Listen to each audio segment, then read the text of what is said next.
Bienvenue sur la chaîne Emotion, Liberté d'être. Je me présente, Myriam Pelletier. Je suis plein de choses, évidemment.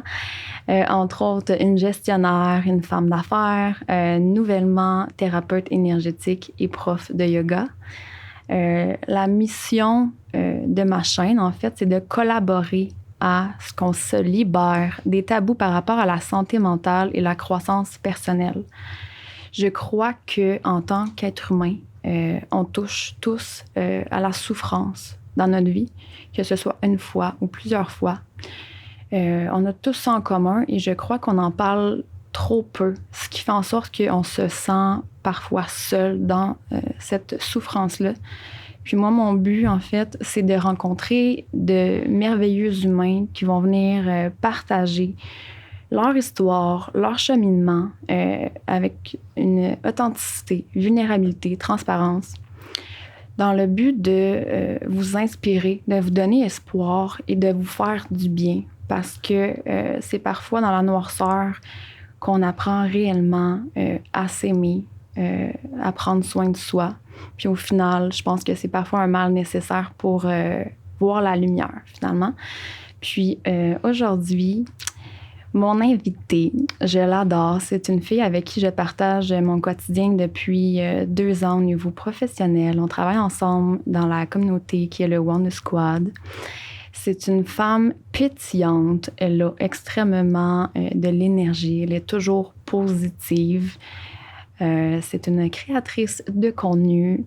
Elle est modèle parfois à ses heures. C'est une influenceuse qui parle de plein de sujets extrêmement intéressants, dont le lifestyle et le body positive. Elle est aussi la fondatrice de la boutique Barbe à Papa. Donc, allô Camille! Allô Myriam!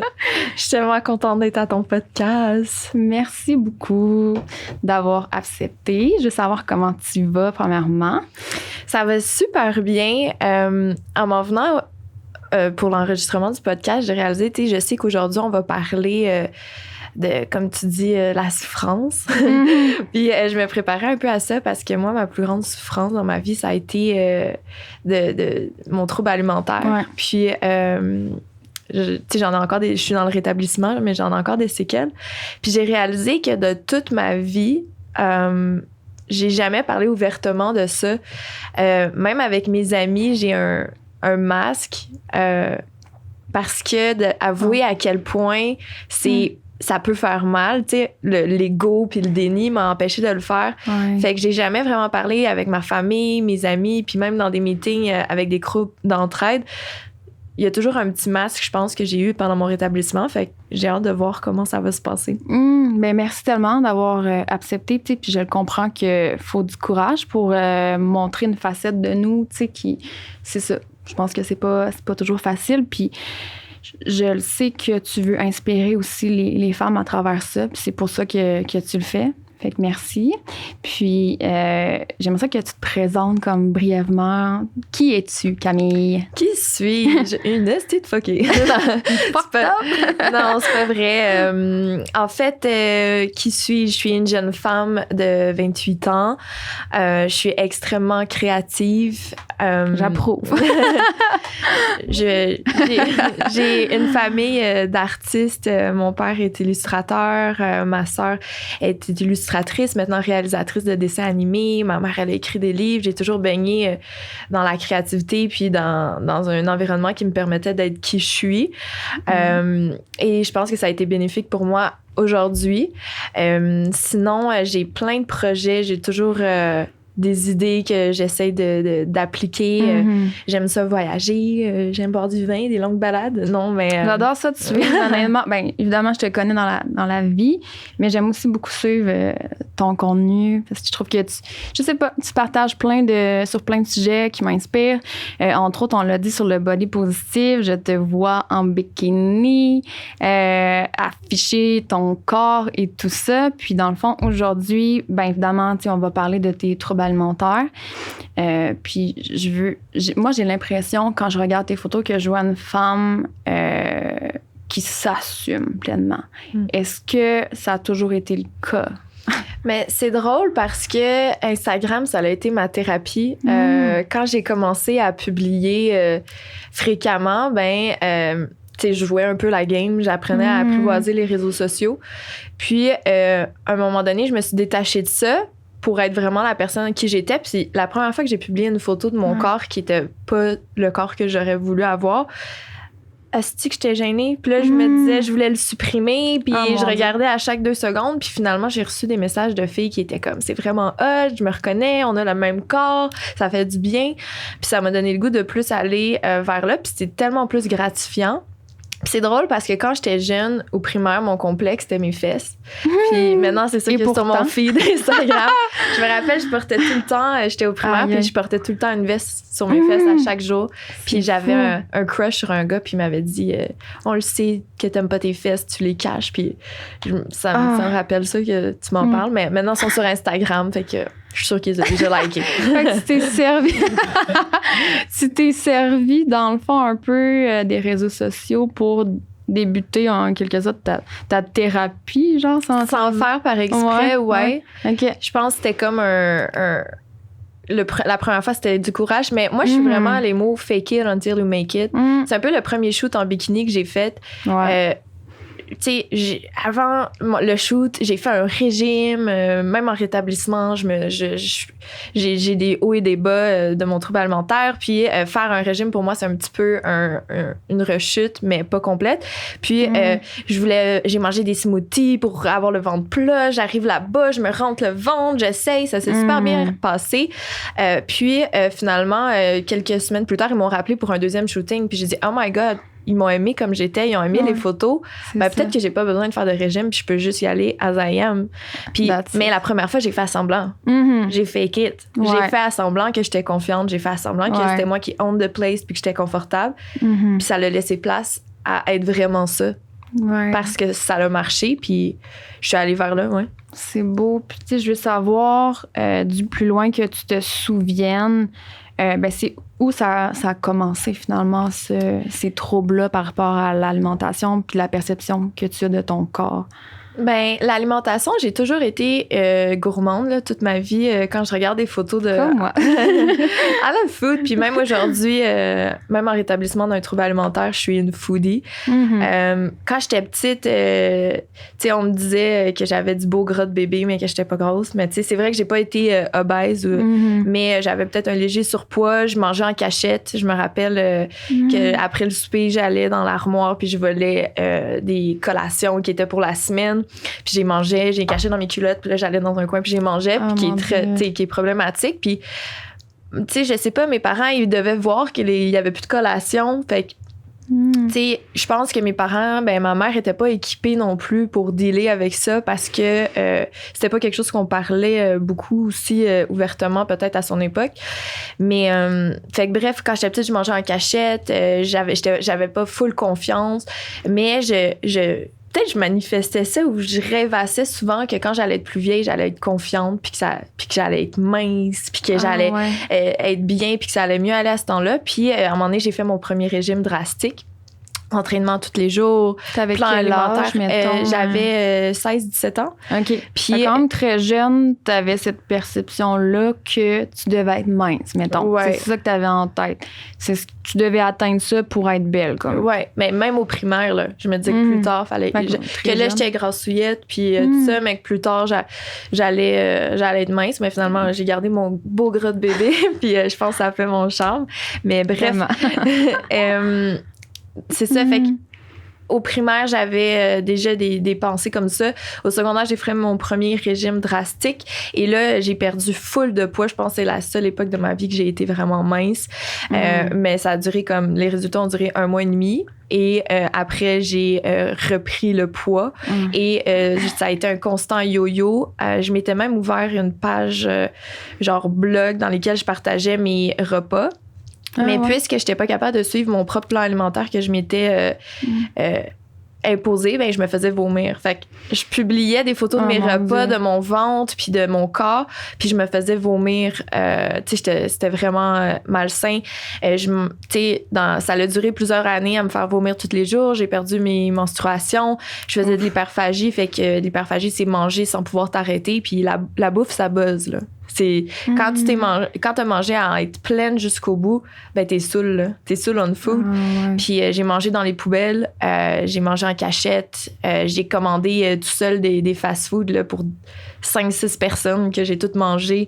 Des binges alimentaires, j'en ai vraiment fait beaucoup. J'avais aussi des amis qui avaient des troubles alimentaires aussi, qu'on pouvait faire des binges ensemble. Et qu'on se faisait vomir ensemble. Puis c'était dans... T'avais quel âge à peu près, mettons, pour ben, c'est de 17 à 21, 22 ans que ça a été le plus rough. Okay. Puis que c'était mélangé avec l'alcool, la consommation, n'importe quoi pour sentir un buzz puis pas sentir mon mal de vivre, dans le fond. Ça en était jusque-là, dans le fond. Vraiment. Si ça teintait vraiment... ta vie, là, tu sais, de pas être mince, puis c'était quotidiennement ce genre de bataille-là avec la nourriture. Mais quand t'as un trouble alimentaire puis que t'es vraiment dedans, là, tu portes un masque puis ça vient avec d'autres défauts. T'es menteuse. Parce que tu vis une double vie. Il y a personne qui le savait que je me faisais vomir à chaque jour dans les toilettes. Là. C'était en cachette. Peut-être t'avais comme une honte.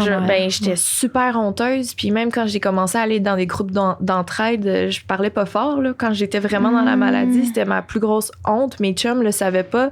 Je me faisais des fois pogner, mais je tournais autour de ça. Fait que ça vient avec... C'est lourd, là. Puis la charge mentale, là. Tout le temps que tu passes à obsess on food, puis à penser à te faire vomir, puis à compter tes calories, puis à être dans la restriction, puis à aller faire de l'exercice excessif, puis de mentir aux gens, c'est tout du temps qui est vraiment busy pour une charge mentale. Là. C'est clair. Fait que ça t'épuisait, puis ça prenait vraiment énormément de ton énergie à ce moment-là.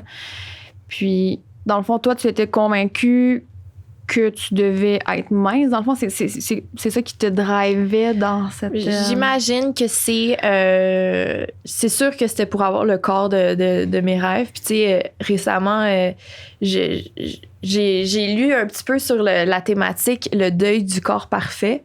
Puis, c'est encore quelque chose qu'à ce jour, je peux pas. Je suis en train de travailler là-dessus parce que je suis dans le rétablissement. Je me considère abstinente de mon trouble alimentaire.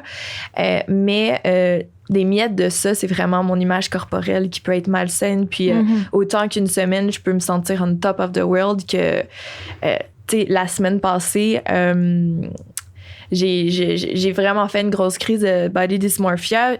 J'étais dans un dépanneur, puis j'avais le goût d'aller me cacher. J'ai mis mon hoodie, j'ai mis mon masque. J'étais habillée en jogging, en chandail lousse. Puis mon chum était dans la voiture, il gazait, puis c'était plus fort que moi. Fallait que je me cache. J'étais allée dans les toilettes pleurer, puis je me disais, je me déteste. Pourquoi je suis comme ça? Mais aujourd'hui, je vais bien pour te rassurer. Puis c'est que même le rétablissement, il y a espoir de toucher au bonheur, puis j'ai tellement vécu des belles choses, mais c'est un work in progress, puis le déni, puis l'ego, il m'a fait croire que j'étais rendue correcte, mais c'est encore, pour toute ma vie, je pense que je vais avoir ce travail-là à faire. Un alcoolique, quand il arrête sa consommation de choix qui est l'alcool, ben il arrête complètement. Une boulimique, une anorexique ou quelqu'un qui a un trouble alimentaire, il doit apprendre à dealer avec ça. Il y a des aliments que je mange plus. C'est ça. Fait que t'es confronté à ça tous les jours encore, dans le fond. C'est pas comme si tu peux dire, moi, je mange plus. Terminé. Mais j'aime ça que tu dises ça honnêtement parce que ce serait tellement facile de dire j'ai tellement souffert et maintenant je n'ai plus rien.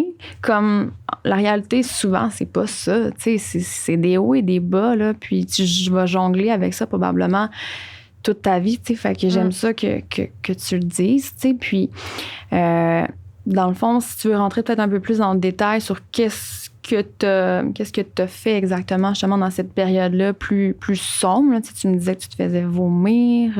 Ben moi, c'était pas mal tout le kit de la boulimie, c'est-à-dire je mangeais en quantité incontrôlable de la nourriture. Là, une mie de pain au complet, je pouvais la finir avec du Nutella. Puis je veux pas dire trop tous les aliments. Là, peut-être ça peut trigger des personnes, mais j'ai vraiment comme outre-mangé. Là, à vomir, je savais quel aliment était facile à vomir, lesquels étaient plus difficiles. J'avais des trucs, j'ai pris des laxatifs.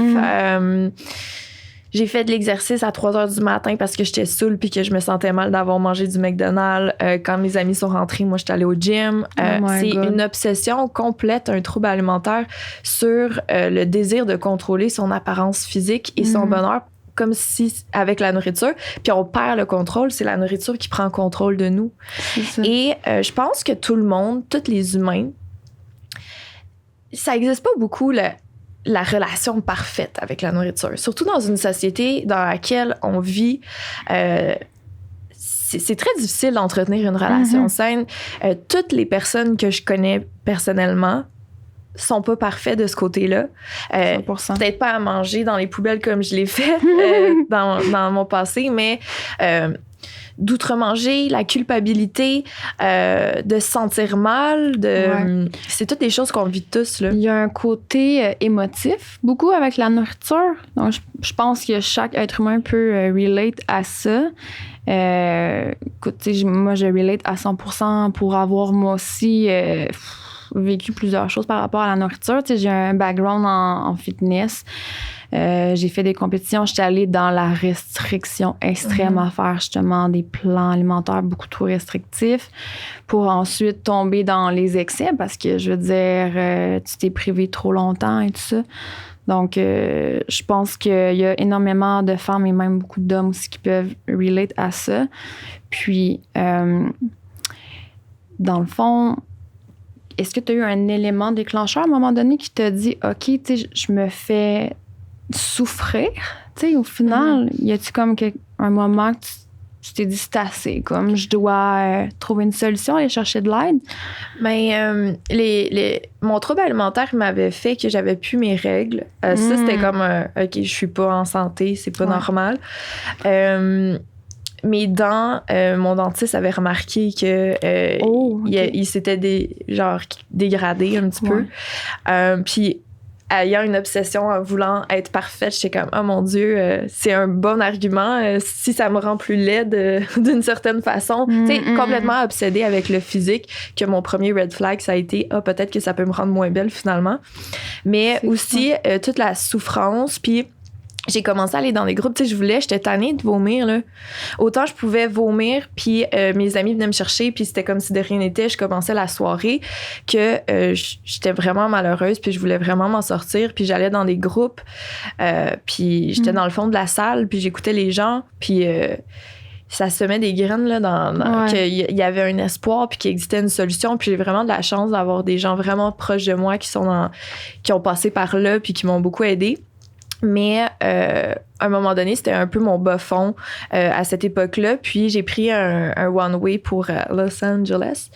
C'était pour aller voir le festival Coachella. Puis pour passer mes 21 ans à Las Vegas. Fait que c'était vraiment un beau plan.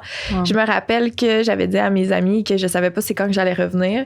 Puis ils m'avaient organisé un petit bye-bye party. Puis j'avais tout mangé, la bouffe, après qu'ils étaient partis. Oh mon Dieu. Tu sais, puis c'était tout le temps. C'était tout le temps. On mange 3 fois par jour, puis tous les événements, c'était tout le temps. Puis j'avais tout pris les petites bouchées après. Puis c'est gênant parce qu'il y a toujours quelqu'un qui le sait, tu sais. La personne qui avait préparé les petites bouchées était comme... What? Ils sont où? Puis là, t'es comme, je sais pas, mais j'en ai peut-être mangé. Haha, c'est drôle, la gourmandise. Dans le fond, non, c'est vraiment pas drôle, je veux mourir, tu sais. Le regard des autres, justement, j'imagine, ça a dû être... Ouais, ben... C'est vraiment quelque chose que je suis vraiment fière d'avoir un peu surmonté parce que c'est vraiment dans le regard des autres qu'on va être accepté. Puis j'ai compris que c'est vraiment dans le mien. C'est ça qui importe. Puis de s'en crisser de qu'est-ce que les autres pensent parce que sinon, ma vie, elle serait vraiment plate. Là. Si je faisais juste me baser sur qu'est-ce que les autres voudraient que je fasse puis comment je devrais être, je serais juste pas moi-même. C'est ça qui me rend unique.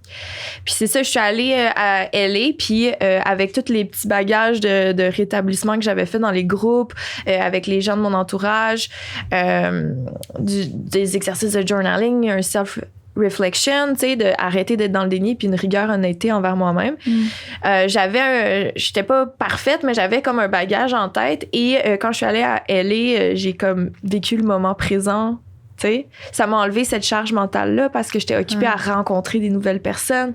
J'étais occupée à genre living my life, là, tu sais, à vivre. Enjoy, ouais. Puis ça s'est fait comme après 3 mois.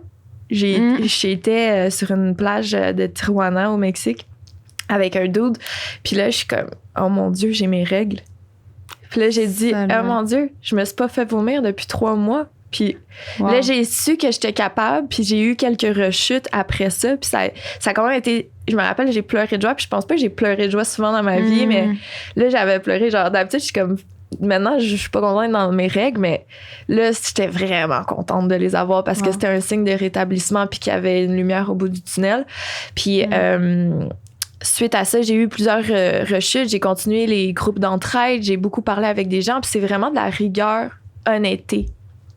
Envers toi-même? Envers moi-même, puis envers mes comportements, puis de pas hésiter à s'encadrer des bonnes personnes. Chaque parcours, chaque rétablissement est différent, que ça soit une maison de rétablissement, des groupes d'entraide, un psychologue, un thérapeute. Allez chercher de l'aide, puis parlez-en, puis c'est tellement honteux sur le coup, là, mais c'est tellement pas honteux, là. Il y a des gens qui m'écoutent. On connaît tous il y a une femme sur 10 qui a un trouble alimentaire. Il y a beaucoup d'hommes aussi. Ouais. Fait que pensez à 10 amis là, autour de vous. Là, 10 connaissances, il y en a une de ça qui a sûrement un trouble alimentaire. Fait que c'est pas honteux. On passe tout par là, puis ça fait partie du bagage de quelques humains, puis il faut pas hésiter à demander de l'aide, puis à enlever le tabou autour de ça, là. Puis justement, en allant chercher de l'aide et tout ça, en prenant soin de toi, en faisant des introspections, est-ce que tu as compris un peu plus qu'est-ce qui te poussait à faire ça à ce moment-là? Tu sais, la raison profonde, c'était quoi? C'était des peurs? Est-ce que c'était un manque d'estime de toi-même? Ben, il y a beaucoup le désir de contrôle qui est revenu. Puis, je suis encore en train de creuser là-dessus. Je suis encore en train parce que, comme je disais, les miettes qui sont venues de ça, c'est une image corporelle malsaine. Puis, autant que ça peut être pendant 2-3 mois, là, je me sens super bien, je m'accepte, je suis en bikini à la plage, je pose des photos sur Instagram, je suis fière. Puis, souvent, mes amis, ils vont me décrire comme quelqu'un de vraiment confiante, que quand je rentre dans... que je donne envie d'avoir confiance en soi parce qu'à la piscine, je vais pas être la personne qui va se cacher ou... Tu sais, ma sœur, elle me dit... elle était venue me voir en voyage, puis elle a caché ses bras, puis là, elle les montrait, puis j'étais comme... Non! Tu sais, j'ai ça naturellement de own who you are, puis qu'on s'assume, mais il y a un peu de fake it until you make it là-dedans. Ouais. Mais... il y a quand même des bas qui est le body dysmorphia que tu obsèdes sur ton corps puis qui peut te faire te détester. Fait que je suis encore en train de creuser sur les causes, puis c'est un travail en progression. Puis est-ce que tu penses que j'allais dire les rondes, les femmes avec des courbes, est-ce qu'on en voit suffisamment? T'sais, est-ce que tu trouves que la société nous met encore des standards inatteignables ou on fait un pas vers l'avant par rapport à ça? Parce que j'imagine que ça l'a teinté aussi, là, tes troubles alimentaires, de voir des mannequins, je veux dire, on se compare, on veut être comme une autre personne. Ouais, ben...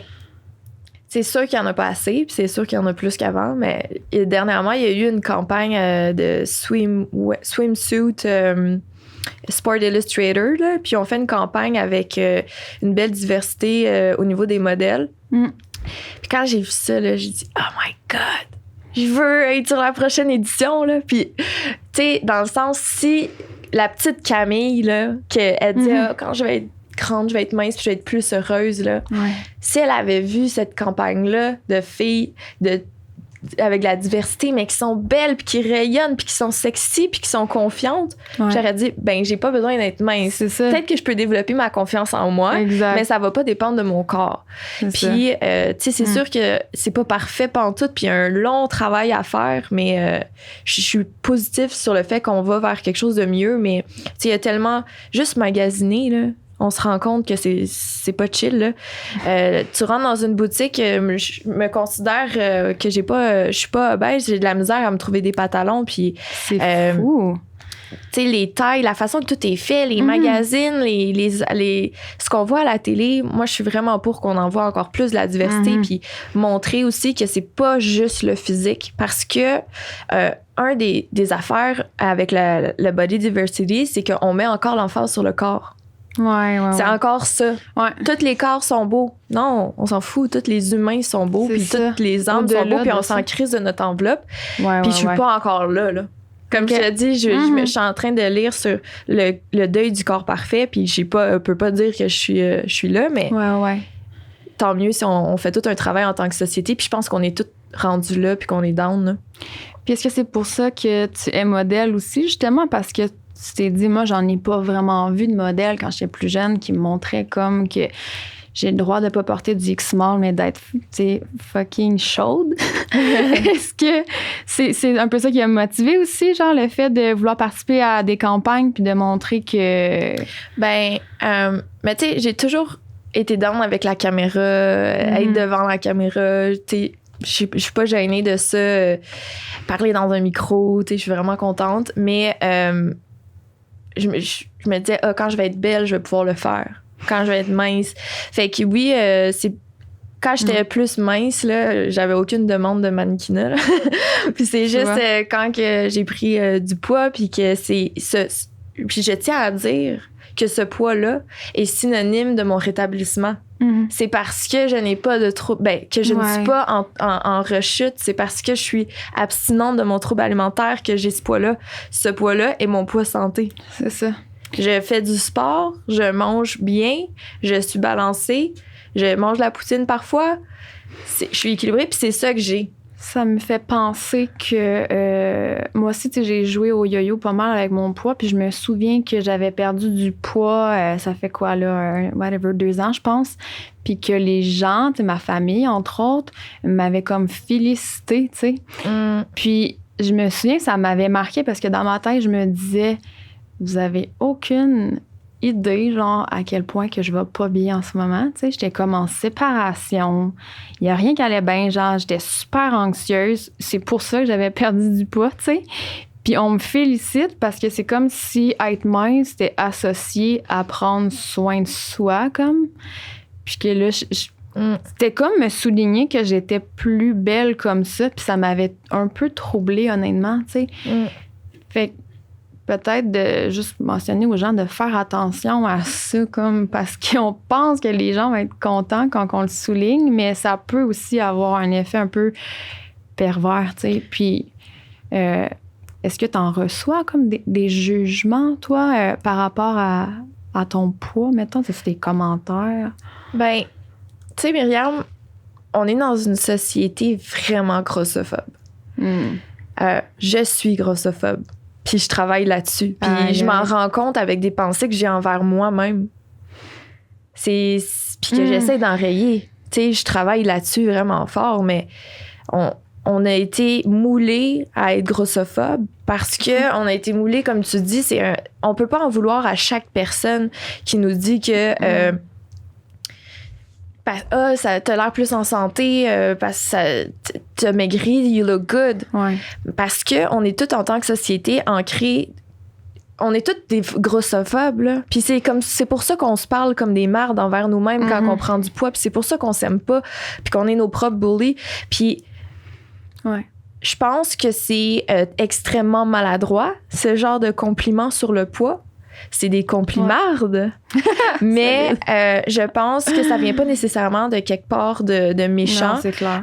Puis, tu sais, comme nos mères, ça va être les premières là, à nous faire ce genre de remarques-là. Puis, ou le contraire, là, quand on prend du poids, à nous le dire de façon bénigne. Mais je pense que c'est une éducation qu'il faut se faire entre nous-mêmes. C'est pas la société qui va nous dire de pas être grossophobe parce qu'ils peuvent tellement faire d'argent avec ça aussi. Tu sais, c'est un système, mais les compliments, on pourrait peut-être finir en donnant des exemples de compliments qui ne sont pas sur le corps. Je trouve que tu es vraiment inspirante avec ton podcast, puis que tu rayonnes vraiment beaucoup. Puis qu'est-ce qui est le fun, c'est que tu vas vers tes objectifs. Fait que je trouve, puis tes objectifs professionnels, puis de vie, puis c'est vraiment cool. T'es fine. Fait que pour toi, dans le fond, une part de la solution ce serait ça, premièrement, avec toi-même, modifier ton discours. Parce que comme tu dis, on peut pas avoir le contrôle de la société au final. Là. Fait que ce serait une solution pour toi, dans le fond, que tu proposerais de commencer par toi-même, finalement, changer ton discours que tu as avec toi-même. Mais t'as pas le choix, là. T'as pas le choix. On a des... Il faut... Notre mental a été fait pour vivre dans une société qui ne convient pas, selon moi, à notre bonheur en tant qu'humain. Notre corps, il va se transformer tout au long de notre vie. On va vieillir, on va grossir, on va avoir des bébés quand on est une femme. On se fait apprendre qu'il va être pareil. Déjà, il y a un souci. On va changer nos intérêts au niveau professionnellement, qu'est-ce qu'on veut faire dans la vie. On se fait pas apprendre ça à l'école. On se fait apprendre que tu fais un métier toute la vie. On est en transformation du début à la fin. Puis c'est quelque chose qu'il faut qu'on accepte, puis qu'on dérègle notre cerveau, puis qu'on fasse le travail avec. Puis ça se fait... de nous-mêmes, puis après, on peut partager le message, puis entre nos amis, puis signifier aux personnes qui font des complimardes sur le poids que c'est un complimarde, puis ouvrir les discussions, puis s'affirmer sur les réseaux sociaux, puis pas vivre dans la honte, pas dans le shame, puis faire des affirmations positives, puis tous les petits trucs un peu nono qui semblent un peu nono, là, ça marche. C'est vrai, puis c'est pas niaiseux pantoute, puis se donner du love, puis le plus nice là, dans tout ça, c'est de enlever sa charge mentale qui est toute axée sur ses complexes, sur son image corporelle, sur les troubles alimentaires, puis laisser place au moment présent. Là. Ouais. Puis juste vivre, exister, chiller avec tes amis, rire. C'est tellement pas ça la chose la plus importante du monde, puis c'est pas une priorité, mais te laisser aller, puis te laisser vivre, puis t'aimer, ça, c'est une priorité. Merci tellement, Cam. On pourrait parler encore durant des heures, c'est toujours ça le problème. Mais je vais traiter d'autres sujets avec toi qui vont être dans un autre épisode. Mais je te remercie vraiment beaucoup de t'avoir ouvert. Je sais que il y a sûrement encore un peu comme de la honte, je veux pas à parler de ça. Tu t'es montré super vulnérable, puis je suis certaine qu'il y a plein de gens qui vont relate avec ça. Puis merci beaucoup pour tes conseils. Puis je suis 100% d'accord avec toi. Puis continue comme de briller parce que comme moi, la femme que je vois, là, je trouve ça merveilleux, comme ce que tu demandes. Merci. À la prochaine. À la prochaine.